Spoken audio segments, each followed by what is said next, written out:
porque tiene reglamentos, ceremonias, leyes para ser especialmente aplicadas por los levitas y por los sacerdotes en general.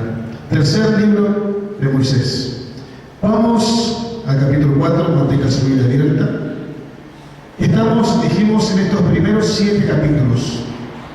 Los primeros 7 capítulos de este libro levítico son las instrucciones que Dios le da en el momento que este tabernáculo de reunión, Éxodo 40 termina, se inaugura el tabernáculo de reunión, se hizo todo como Dios dijo, confirmando su agrado a Dios, descendió con su nube de gloria, tanto es que Moisés no podía entrar a causa de tanta gloria.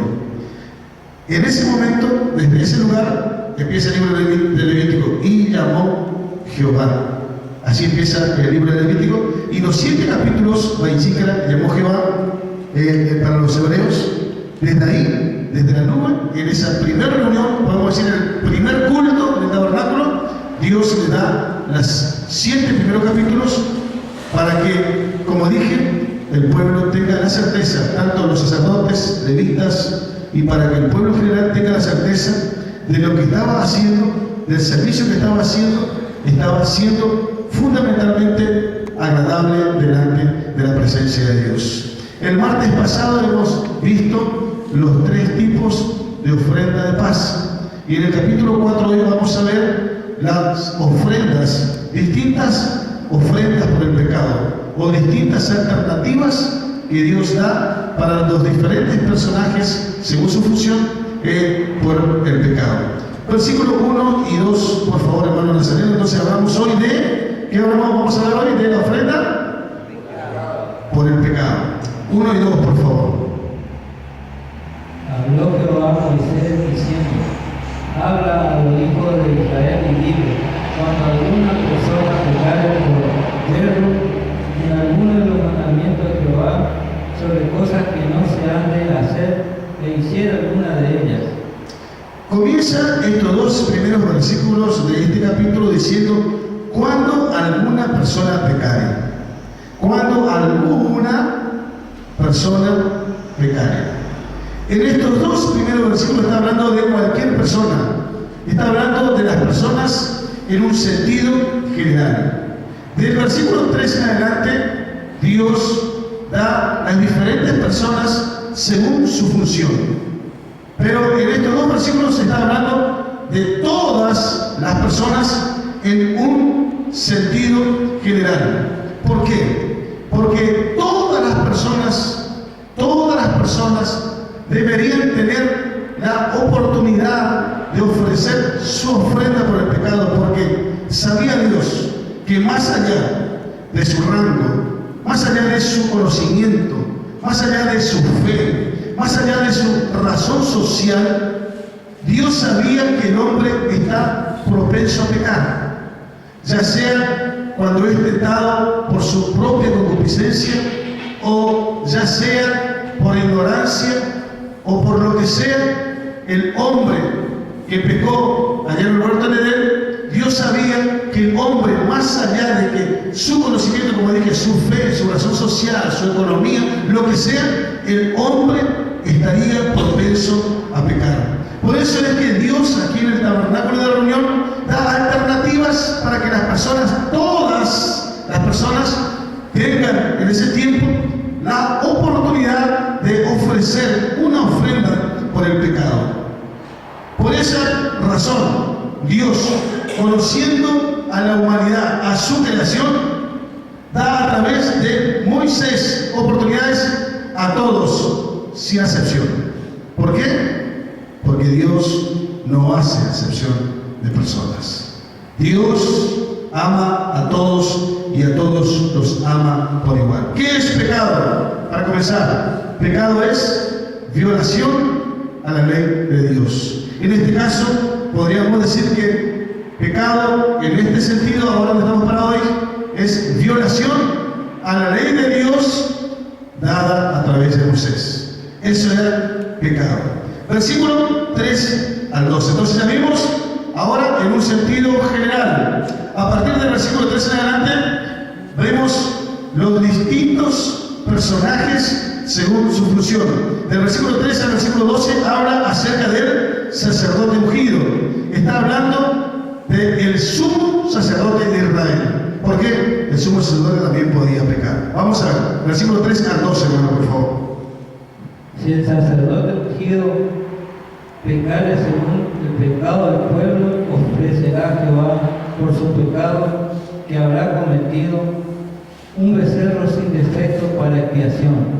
Traerá el becerro a la puerta del tabernáculo de reunión delante de Jehová y pondrá su mano sobre la cabeza del becerro y lo degollará delante de Jehová.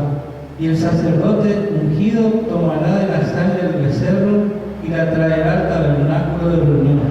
Y mojará el sacerdote su dedo con la sangre y rociará de aquella sangre 7 veces delante de Jehová, hacia el velo del santuario.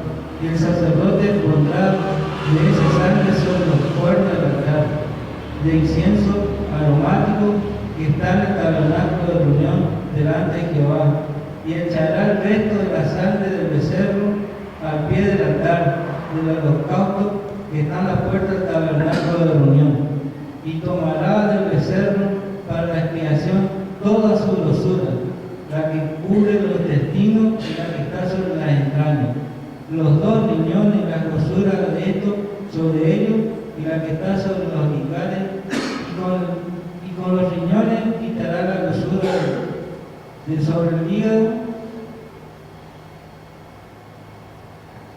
de la manera que se quita del buey del sacrificio de paz, y el sacerdote la hará arder sobre el altar del holocausto, y la piel del becerro, y toda su carne con su cabeza, sus piernas, su intestino y su estiércol, en fin, todo el becerro sacará fuera del campamento a un lugar limpio, donde se echan las cenizas, y lo quemará el fuego sobre la leña, de donde se echa la ceniza será quemado. Amén, gracias. ¿Qué podemos sacar de esto? Primer caso, entonces, específicamente habla del sacerdote ungido. ¿De quién está hablando? Del sumo sacerdote. ¿Cuántos sumos sacerdotes tenía Israel? 1. ¿Quién sería el primero? Aarón. Que hasta este momento todavía el sumo sacerdote no es consagrado. Ya hemos visto las vestiduras, ya hemos visto todo ese proceso, pero recién la consagración se va a llevar ¿cuándo? En Levítico capítulo 8 es donde recién asume el sumo sacerdote sus hijos como sacerdotes de Israel. En este caso entonces está hablando la ofrenda por el pecado ¿de quién? Del sumo sacerdote. ¿Por qué Dios da oportunidades? Porque por más que sea sumo sacerdote, era hombre y podía pecar. Y Dios, también previendo todo eso, da alternativas para que el sumo sacerdote de Israel pueda ofrecer su ofrenda por el pecado. A pesar, Dios sabía que a pesar que el sumo sacerdote tenía más conocimiento de la ley a Moisés que todo el pueblo, porque él tendría acceso libre a la ley dada por Dios. Entonces, obviamente, el sumo sacerdote tendría más conocimiento de la ley que el resto de todo el pueblo. Este sumo sacerdote sería consagrado totalmente para Dios, viviendo para Dios todos los días de su vida. En los momentos de su consagración, Dios dijo que para ungir al sumo sacerdote debería durar esa ceremonia 7 días. 7 días es el número de Dios. 7 es el número de la perfección, es el número de Dios. 7 días iba a demorar la consagración del sumo sacerdote, que nos habla de una total y entera consagración al Señor. Al momento del sumo sacerdote de asumir ese cargo, asumiría un compromiso delante de Dios y delante del pueblo. A partir de ese momento él sería representante del pueblo delante de Dios y sería representante de Dios delante del pueblo. El sumo sacerdote tendría una vestidura única, diferente a todas. Lo distinguía, lo diferenciaba de todo el resto del pueblo. esa ropa que iba a usar el sumo sacerdote fue diseñada por el mismo Dios. Dios se lo dio a Moisés el diseño, ¿dónde? En la cumbre del monte Sinaí. Ese sumo sacerdote fue elegido por el mismo Dios. Allá en la misma cumbre, Dios le dijo a Moisés que unja a su hermano Aarón, 3 años mayor que él, como el primer sumo sacerdote de Israel. Y después de ahí sus hijos, a partir de la muerte de él, sus hijos, sus nietos, asumirían esa responsabilidad. O sea que en toda esa diferencia tenía el sumo sacerdote, a diferencia de todo el pueblo de Israel. Pero sabía Dios, a pesar de toda esa ropa linda, a pesar de que fue elegido por Dios, a pesar de que tenía mucho conocimiento de la ley de Dios, no sé si ustedes lo entienden, el sumo sacerdote era hombre como todos, estaba sujeto a pasiones, podía errar, podía pecar, y por lo tanto, por eso es que Dios está dando una alternativa para que el sumo sacerdote en este caso también pueda dar una ofrenda por el pecado. ¿Me está siguiendo hasta ahí? Él podía pecar, podía desobedecer a la ley de Dios, podía errar de alguna manera, pero Dios no le condena, Dios da alternativas. Dios lo dijo: Aarón, tú no puedes pecar, tú tienes que ser perfecto, eres el sumo sacerdote, tienes la ropa que yo te diseñé, yo te elegí. Dios podría decirle eso, pero no. Dios es comprensivo, no deja de ser hombre, está sujeto a pasiones. Dios no exige perfección, porque perfecto hay uno solo, y se llama Dios. El único que murió sin pecado es Jesús. No hubo ni habrá otro personaje como Jesús que murió siendo santo y sin pecado, entregó su vida por toda la humanidad. No hay ninguna persona perfecta. Por eso es que Dios está dando alternativas. ¿Para qué? Para que el sumo sacerdote de Israel, con todo eso, también tenga la posibilidad de presentar su ofrenda por el pecado. Era necesario, por eso Dios lo especifica acá, porque al ser el líder espiritual de Israel, repito, porque al ser el líder espiritual de Israel, podría hacer pecar a todo el pueblo, podría hacer equivocar a todo el pueblo, podía hacer fallar a Dios, ya sea por error o ya sea por ignorancia, podía arrastrar con su pecado a todo el pueblo de Israel. Entonces era necesario que el sumo sacerdote inmediatamente se dé cuenta de su error, inmediatamente se dé cuenta de su pecado, se reivindique, más o menos así, delante de Dios, presentando una ofrenda por el pecado, para no arrastrar de esa manera al pueblo de Dios. ¿Qué quiero decir con esto que estoy hablando ahora? Los líderes espirituales, por más que fueron llamados con llamamiento santo, por más que fueron elegidos por Dios, por más que Dios colocó dones y talentos y ministerio, los líderes espirituales deben o debemos entender que podemos equivocarnos. Nosotros como líderes espirituales, ustedes como líderes espirituales, deben reconocer que con todas esas cosas que Dios nos ha dado y nos ha dotado y nos ha capacitado, somos propensos a pecar, somos propensos a fallar, somos propensos porque no dejamos de ser seres humanos, al igual que todos los que están aquí sentados. Podemos equivocarnos. Nosotros debemos entender esas cosas. Pero hay algo más también. El pueblo debe saber que sus líderes espirituales no son perfectos. Son hombres, pueden fallar, pueden equivocarse. Porque, repito, por más líderes espirituales que son o que somos, no dejamos de ser personas normales, sujetas a pasiones. Y el pueblo debe saberlo de esto, porque Dios lo sabe. Dios sabe, por eso es lo que está haciendo esto. Remisión por el pecado, ofrenda por el pecado del sumo sacerdote. Dios sabe esto. A veces se requiere que los líderes espirituales sean perfectos. Ni Dios pretende esto.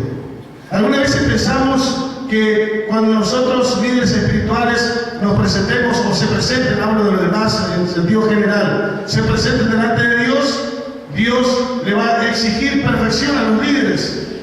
Si fuese así, todos nosotros estaríamos todos condenados. Repito, si Dios no exige perfección, el pueblo tampoco puede exigir perfección, porque no hay ninguno. No hay ninguno en la tierra. Somos perfeccionados, sí, y vamos en camino a la perfección, y vamos en camino a la santificación, y somos justificados siempre a través del Señor. Pero ni siquiera Dios, yo creo, por eso que Dios, sí, creo que al que más se le da, más se le va a demandar. Pero Dios sabe, Dios comprende, Dios va a evaluar la entrega, Dios va a evaluar el amor, Dios va a evaluar el temor con que se hizo. Eso sí, pero yo creo que nunca Dios va a exigirnos perfección porque Él lo conoce.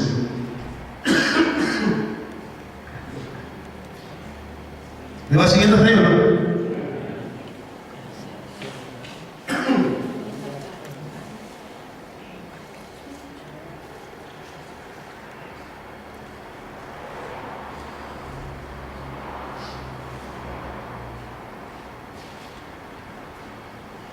El versículo 3 dice que se debería presentar el sumo sacerdote becerro sin defecto para expiación. Dijimos ya en varias oportunidades que debería ser sin defecto, o sea, entero. No es que le falta un ojo, le falta una pata, que está enfermo, de eso está hablando. Debería ser sin defecto, ¿por qué? Porque representaba al mismo Jesús. Versículo 4 dice que pondrá su mano sobre la cabeza. ¿Qué debería hacer entonces el sumo sacerdote al presentar su ofrenda por el pecado? Dijimos ya en el capítulo 1, ya lo dijimos el martes pasado, el capítulo 3, no lo vamos a repetir otra vez, pero el sumo sacerdote, ¿qué significaba que debía poner su mano sobre el becerro? Significaba que todo el pecado, toda la culpa que estaba en la persona era trasladado al becerro, y que por la muerte de ese becerro la persona era limpia, libre de pecado delante de la presencia de Dios. Eso significa entonces poner su mano sobre la cabeza. Versículo 5 y 6 dice: tomará la sangre. No significa que tomará la sangre. Ya hablamos en el capítulo anterior acerca del consumo de sangre. Hablamos acerca de la prohibición que hace Dios, y se repite en muchas partes, incluso en el Nuevo Testamento. Hablamos acerca de la prohibición de la sangre. Está hablando de comer sangre, no está hablando de transfundir sangre. Hablamos de que está hablando de animales, no de personas. Por eso es el gran error de los testigos de Jehová.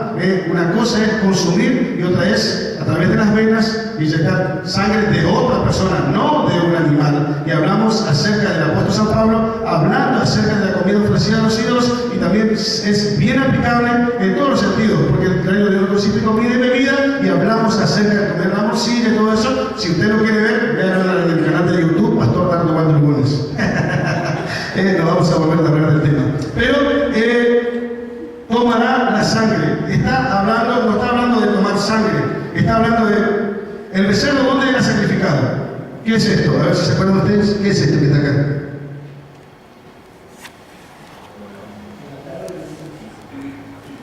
Vieron los espíritus, el altar de sacrificio, o el altar de bronce, o el altar del holocausto. Cuando usted habla, escucha eso, está hablando toda la misma cosa, y es ¿dónde?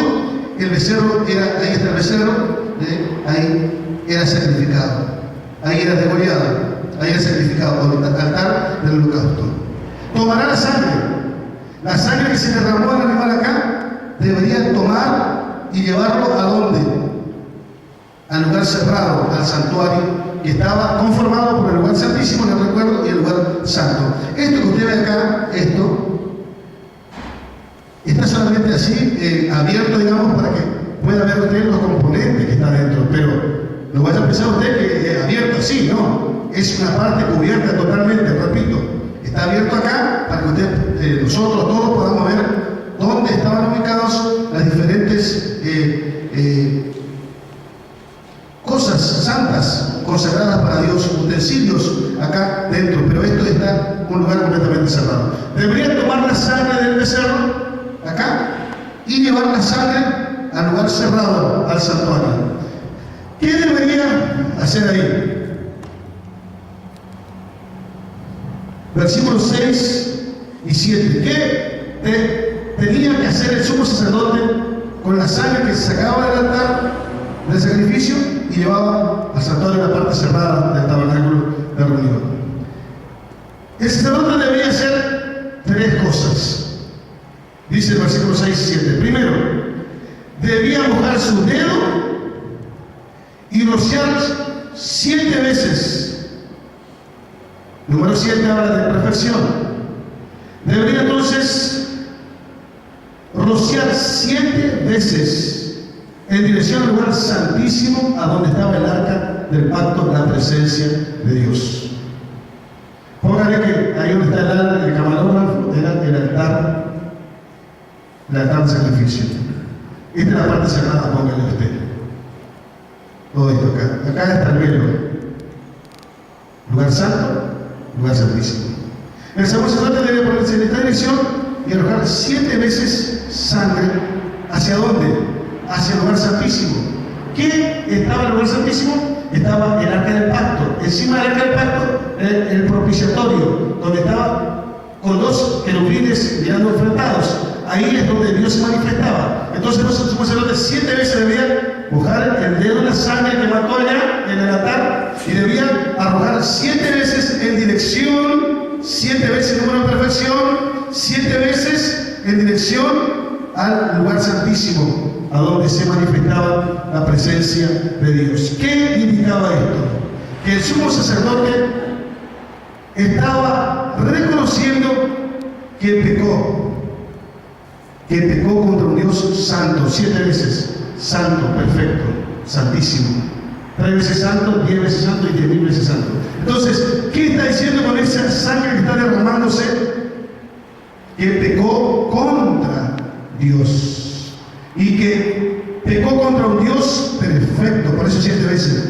Pecó contra un Dios santo, que era indigno, y que a través de esa sangre estaba clamando por la misericordia de Dios, para que a través de esa sangre fuese limpio de su pecado. Estaba buscando la limpieza, estaba buscando la misericordia de un Dios santo. Segundo, ¿qué más debía hacer el sumo sacerdote? Debería tomar esa sangre que le quedaba todavía y mojar los cuernos del altar del incienso. ¿Cuál es el altar del incienso? El que está bien pegado acá. Este es el velo, paroché, que representaba la carne de Jesús. Dijimos, paroché, partir, dividir. Cuando el cuerpo de Jesús moría en la cruz, al mismo tiempo, cuando el verdadero velo, el verdadero paroché, moría en la cruz, esto que representaba la carne de Jesús, el velo que separaba el lugar santísimo, también se partió al mismo tiempo. Esto era solamente un símbolo de lo que vendría después. Este es el velo, paroché, y bien pegado por el chet, pero en el lugar santo estaba el altar del incienso. Bien pegado. Este es el velo, bien pegado. Del otro lado estaba el arca del pacto. Pero del velo de este lado estaba el altar del incienso. Ese altar del incienso, al igual que este.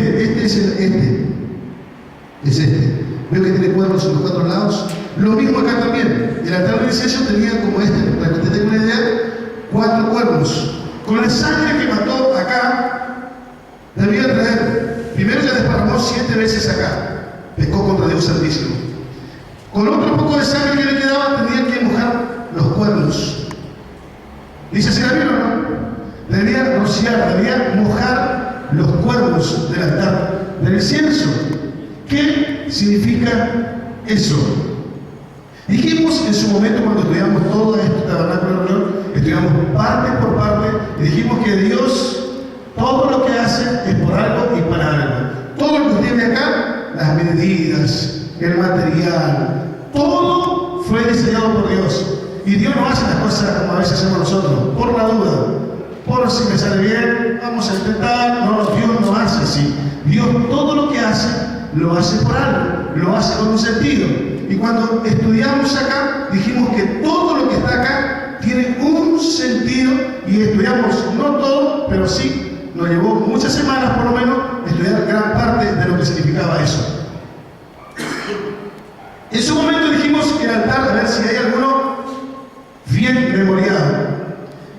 ¿Qué significaba el altar del incienso? Aroma agradable al Señor. Puede ser.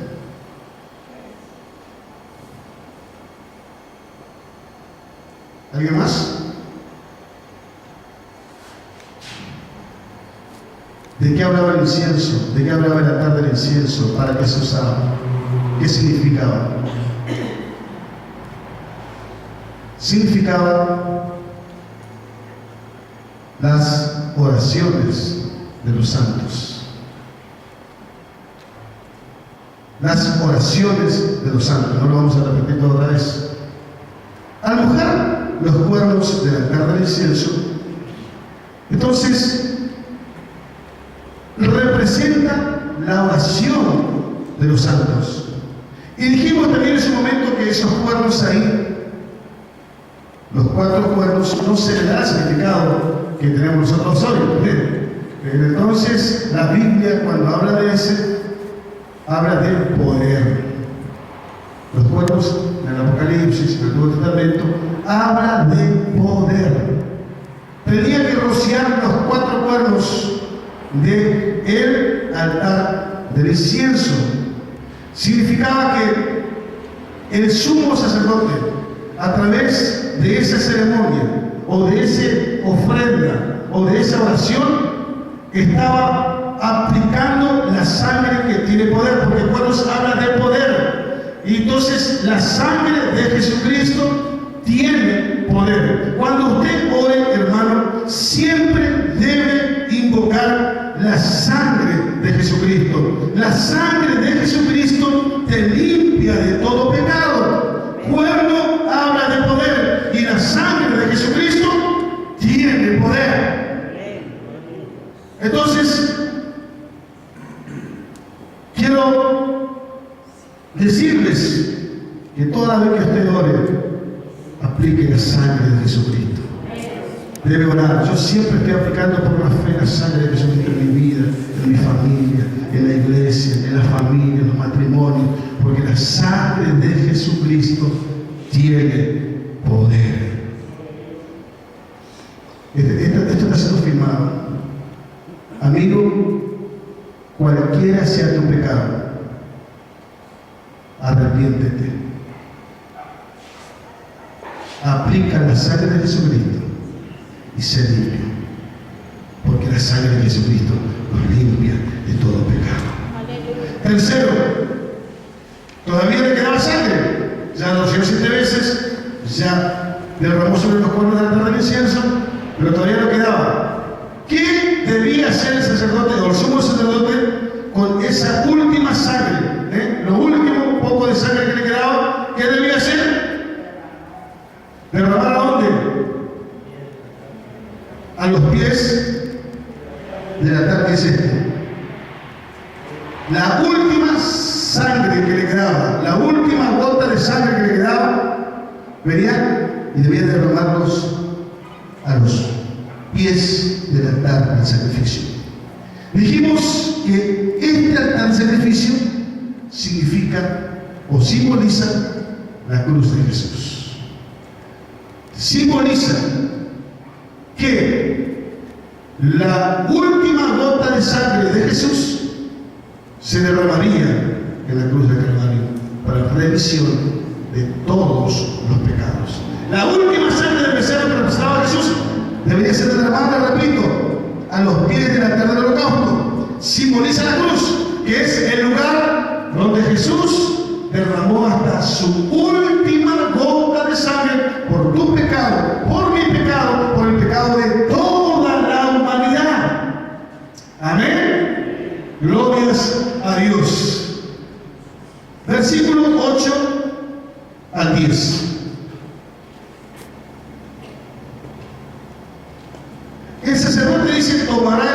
becerro para la expiación, tomará del becerro para la expiación toda su, ¿qué dice? Toda su grosura. Más adelante dice, el sacerdote lo hará arder sobre el altar del holocausto. ¿Qué dijimos que era la grosura? Hoy por hoy dijimos que por 5 manos usted va a comprar gordura, grosura, cebo. Se consideraba la parte más valiosa de la Amén. ¿Por qué dice acá? Toda su grosura. El sacerdote lo hará arder delante del altar principalmente. ¿Por qué dijimos el martes pasado que en aquel entonces la grosura era considerada la parte más valiosa del animal? Repito, la grosura era considerada la parte más valiosa. Por eso ya el martes pasado hablamos de esto y ahora nos recalca. Sobre todas las cosas, toda su grosura era ofrecido a Dios. Lo más valioso era para Dios. Y eso todavía no cambió. Allá, 1450 a.C. y hoy, 2017 después de Cristo, la esencia es la misma. Usted y yo debemos ofrecer lo mejor a Dios. No hay otra. Antes y ahora es lo mismo. Lo mejor de lo mejor siempre debe ser ofrecido a Dios. No ofrezca lo que le sobra. No ofrezca la sobra. Ofrezca a Dios lo mejor. No estoy solamente hablando de dinero, estoy hablando de su día, de su vida. Dedíquelo y ofrézcalo lo mejor, siempre para Dios. La grosura es lo más valioso. Por eso, sobre todas las otras cortes o partes del animal, la grosura era al altar, ofrecido a Dios. Lo mejor entonces, para Dios. Era ofrenda por el pecado del sumo sacerdote. Versículos 11 y 12. Nos habla qué debería hacerse con el resto del becerro sin defecto. Debía ser llevado fuera del campamento. Fuera, lejos. Lo que quedaba, repito, del becerro sin defecto debía ser arrojado afuera del campamento. Lejos. ¿Qué nos está hablando eso? De lo horrible del pecado. Que el rechazo que Dios tiene por el pecado. Dios ama al pecador todavía, pero aborrece el pecado. Ese animal, ese becerro, el sumo sacerdote en este caso que estamos hablando, puso las manos sobre ese becerro. ¿Sí o no? Ese becerro está cargando ahora con el pecado del sumo sacerdote. Entonces esas partes eran consideradas inmundas. El pecado que tenía él ahora estaba en el becerro. Era inmundo. Estaba cargado de pecado. Y Dios aborrece el pecado. Entonces, ¿qué se hacía con esas partes del animal? Era llevado lejos, fuera de la presencia de Dios, fuera del tabernáculo, fuera del pueblo, fuera del campamento, fuera, era arrojado fuera, porque Dios no quiere saber nada con el pecado. Dios aborrece el pecado, por eso tenía que ser arrojado fuera totalmente. Dios no tolera el pecado. Repito, Dios ama al pecador, ama con amor eterno. Por eso estamos viendo en todos estos capítulos todas las alternativas que da Dios para que todas las personas tengan la oportunidad de estar a cuenta con Dios, pero no quiere saber nada con el pecado. Dios no tolera el pecado en tu vida. Dios no tolera el pecado en el altar. Dios no tolera esas cosas. Dios no juega con esas cosas. Por eso nosotros debemos entender que Dios aborrece el pecado. Por eso ese animal que fue considerado inmundo por el pecado del sumo sacerdote era arrojado fuera. Y eso es todavía hoy así. Si te arrepientes de tu pecado, por más sucio, por más negro que sea, si te arrepientes, Dios te perdona. Tu pecado es sepultado a lo profundo de la mar, allá lejos. Así como el animal ese de pecado era arrojado lejos, así pasa a ser tu pecado cuando te viene a Cristo. ¿Qué? Es sepultado a lo profundo de la mar. Y nunca más Dios se acuerda de ello. ¿Por qué? Porque fue arrojado lejos. Lejos de tu vida. Lejos. Y Dios se acuerda. Glorias al Señor por eso. Bendito sea el amor del Señor. Versículo 13 al 21 es el segundo caso. El primer caso, versículo 1 y 2, seguimos, bueno, en un sentido general. En el primer caso, entonces, en realidad es el caso del sumo sacerdote. Vamos al segundo caso, del versículo 13 al 21. 13 al 21. Si toda la congregación de Israel hubiera errado y el yerno estuviera oculto a los ojos del pueblo y hubiera hecho algo contra alguno de los mandamientos de Jehová en cosas que no han de hacer y fuera culpable, luego que llegue a ser conocido el pecado que cometieron, la congregación ofrecerá un becerro por expiación y lo traerá delante del tabernáculo de reunión. Y los ancianos de la congregación pondrán sus manos sobre la cabeza del becerro delante de Jehová, y en presencia de Jehová degollarán aquel becerro. Y el sacerdote ungido meterá de la sangre del becerro en el tabernáculo de reunión, y mojará el sacerdote su dedo con la misma sangre, y rociará 7 veces delante de Jehová hacia el velo.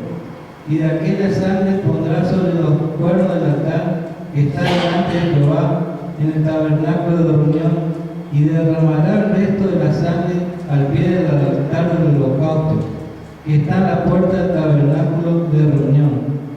Y le quitará toda la grosura y la hará arder sobre el altar, y hará de aquel becerro como hizo con el becerro de la expiación. Lo mismo hará de él. Así hará el sacerdote expiación por ello y obtendrá perdón. Y sacará el becerro fuera del campamento y lo quemará como quemó el primer becerro. Expiación es por la consagración. Amén. Dios que está en rojo, su Biblia está en rojo. El versículo 21, porque habla de Jesús. Jesús murió a las afueras de Jerusalén. En este caso, está hablando de la ofrenda por el pecado del pueblo. El pueblo podía pecar delante de Dios en su conjunto. Podía desobedecer a Dios y a la ley de Dios. Pero Dios ama al pueblo. Y entonces le da oportunidad para que el pueblo ofrezca un becerro que los represente a todos ellos, para que el pueblo pueda estar en cuenta delante de Dios. La diferencia ahora es que en representación de todo Israel, los ancianos de Israel, todos los ancianos de Israel deberían poner su mano sobre la cabeza de ese animal. Todos los ancianos de Israel al mismo tiempo ponían su mano. Esos ancianos, repito, representaban a todo el pueblo. ¿Qué significaba? Que al imponer todos los ancianos la mano sobre el animal, todos los pecados de Israel, todos los pecados de Israel eran cargados sobre aquel animal. Y por la muerte, por la sangre de aquel animal, todo Israel era limpio de su pecado. La ceremonia es la misma, pero la diferencia es solo eso: que ese becerro moría por todo el pueblo y todos los ancianos ponían su mano para eso sobre aquel animal. Es lo que hicimos nosotros de alguna manera con Jesús. Jesús es como que todos, ustedes, yo, todos pusimos la mano sobre Jesús. Y tu pecado, el mío, de toda la humanidad, fue sobre Jesús. Jesús, santo, cargó con el pecado de todos nosotros. Dios aborrece el pecado. Dios aborrece el pecado. Sin embargo, Jesús estaba cargando el pecado tuyo, mío, el pecado de todos nosotros. Eso fue lo más terrible. Por eso en un momento dice, Elí, lama sabachthani, Dios mío, ¿por qué me has abandonado? Porque parece que hasta el mismo Dios no pudo aguantar el pecado, no pudo ver a su Hijo Jesús cargando el pecado sucio de toda la humanidad. Ahí en ese momento es como que todos nosotros pusimos la mano para que Jesús, a través de su muerte, los pecados fuesen llevados por Él. Y a partir de ahí, por la fe, usted y yo somos limpios, totalmente limpios por la sangre de Jesús, por la muerte de Jesús. Gloria a Dios, gloria a Dios por lo menos. ¿Está entendiendo? Creo que todo tiene sentido. Ya hemos visto mucho y vamos a ver mucho todavía. La Biblia es sumamente maravillosa. Qué lástima es que nosotros, me incluyo, no le damos demasiada importancia a lo que es la palabra de Dios. La palabra de Dios es el manual de Dios. Y todo lo que está escrito para algo. Mucha ignorancia hay en nosotros. Ayer en el curso le dije, yo soy muy ignorante. Nunca voy a entender por qué Dios me eligió. Pero yo quiero matar esa ignorancia de alguna manera. Por eso los cursos de capacitación y todas las cosas que estoy haciendo. Porque soy ignorante, pero quiero aprender. Gloria a Dios. Versículos 22 al 26 habla del tercer caso, que es el caso de un jefe o de príncipe. A ver, versículos 22, hermano Nazareno, al 26. Cuando pecare un jefe e hiciere por yerro algo contra alguno de los mandamientos de Jehová, su Dios, sobre cosas que no han de hacer, y pecare, luego que conociere su pecado que cometió, presentará por su ofrenda un macho cabrío sin defecto, y pondrá su mano sobre la cabeza del macho cabrío, y lo degollará en el lugar donde se degüella el holocausto, delante de Jehová. Es expiación, y con su dedo el sacerdote tomará de la sangre de la expiación, y lo pondrá sobre los cuernos del altar del holocausto, y derramará el resto de la sangre al pie del altar del holocausto, y quemará toda su grosura sobre el altar, como la grosura del sacrificio, de paz. Así el sacerdote hará por él la expiación de su pueblo y tendrá perdón. Este es el caso. El primero dijimos que era de pasión por el pecado de él. El primer caso, sacerdote ungido. Segundo caso, ¿cuál era? Por el pueblo. Y ahora es por un príncipe o por un jefe. Está hablando de una persona que tenía autoridad política en el medio del pueblo o algo así. No eran ciudadanos comunes, sino eran ciudadanos distinguidos, con rango, con autoridad. Y Dios sabía que su cargo no le podía salvar. Por más rango que tenga, por más autoridad que tenga, Dios sabía que también estaban propensos a pecar, y Dios también piensa en esas personas. Porque por más que tenga lo que tenga el dinero que tenga el cargo o la función que tenga, necesita el perdón de sus pecados, necesita de Dios. Y Dios por eso también piensa en esas personas. Dije, esta afirmación está siendo firmada allá. Amigo que me estás escuchando, y quizás tenga la oportunidad de ver este video. Quiero decirte, por más que seas intendente, puede que seas un gobernador, puede que sea un presidente, puede que sea un empresario, un jefe, un directivo. Si no tienes a Jesús, estás perdido. Eres un pecador. Darás cuenta delante de Dios y tu cargo no te va a salvar. Si no te arrepientes, si no te cubres, si no apelas a la sangre del Cordero, irás al infierno eterno. Por eso quiero decirte que hay oportunidad para ti. Dios lo planificó desde antes y ahora todavía hay oportunidad para ti, para todos los que estamos aquí y para todo el mundo. Dios desea que todos seamos de Jesús. ¿Cuánto dicen amén? La diferencia en este caso, en lugar de ser un becerro, sería un macho cabrío el que tendría que presentar ese jefe o príncipe. Vamos al último caso, entonces es del versículo 27 al 35, hermano Nazareno, por favor.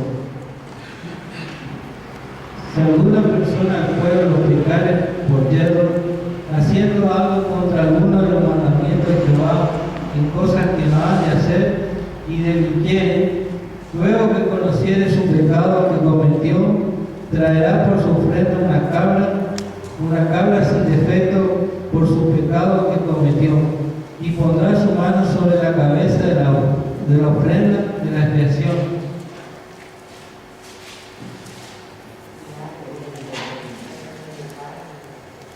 Y la degollará en el lugar del holocausto, luego que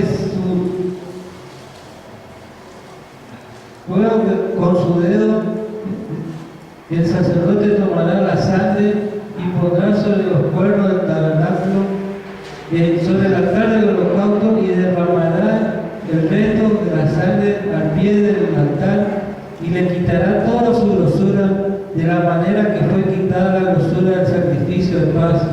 Y el sacerdote lo hará arder sobre el altar en el olor grato a Jehová. Así hará el sacerdote expiación por él y será perdonado. Si por su ofrenda, por el pecado, trajere cordero, hembra sin defecto, pondrá su mano sobre la cabeza de la ofrenda de expiación y la degollará por expiación en el lugar donde se degüella el holocausto.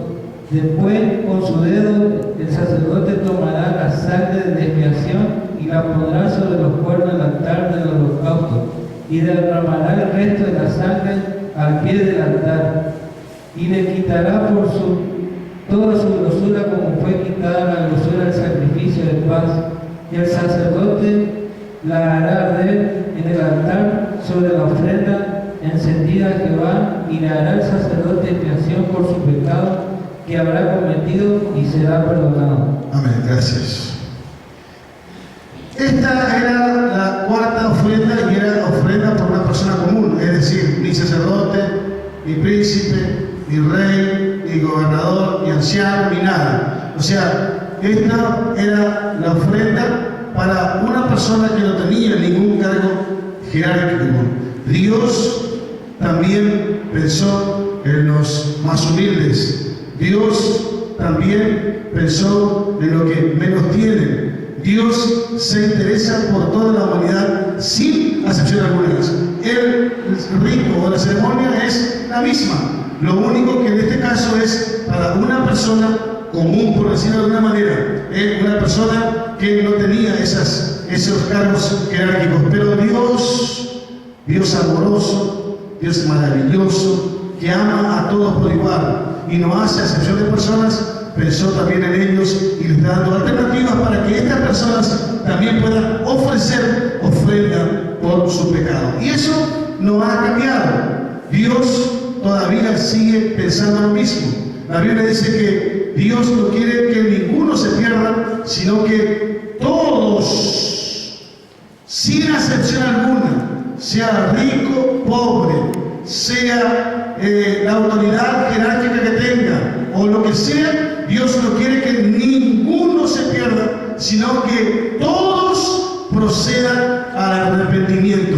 Entonces dijimos, cerrando este capítulo 4, todas las personas, por eso Dios dio las distintas personas por su rango, por sus funciones, sabiendo que todos podían pecar. En estos 4 puntos que hemos dado está incluida todo el pueblo, todos, porque por todos Dios se interesa. Y eso al día de hoy sigue siendo lo mismo. Dios murió por todos los que estamos aquí. Por eso que usted está acá. Eso que él estaba enseñando en ese primer culto, en ese espectacular y multimillonario tabernáculo de reunión, estaba preocupado. ¿Para qué? Para que el pueblo tenga la oportunidad de ser libre de su pecado, estar en paz con Dios y vivir de acuerdo a lo de Dios. Hoy también Dios nos da alternativas. Hoy usted y yo, lo que escuchan, lo que van a escuchar después, lo que están escuchando por radio, tenemos la oportunidad también de, ya no venimos acá con un becerro, no venimos acá con una cabra, no venimos con ningún animalito, sino que nosotros por la fe en Jesús podemos clamar a Él y en el nombre de Jesús y a través de la sangre de Cristo, por la fe, apropiarnos del perdón, apropiarnos de la salvación. Y a través de eso, nosotros somos justificados. A través del cumplimiento de la palabra de Dios, somos santificados. Por la fe en el Señor, recibimos la salvación. Por la fe en Él, estamos yendo del camino eterno con Dios para siempre, para vivir con Él por toda la eternidad. Amén. Gloria a Dios. Den un fuerte aplauso al Señor.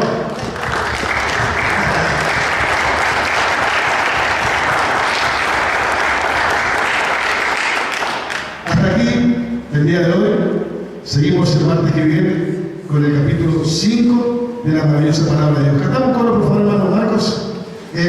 Vamos a alabar al Señor con un bonito coro, póngase de pie para distraernos un poco. Gloria.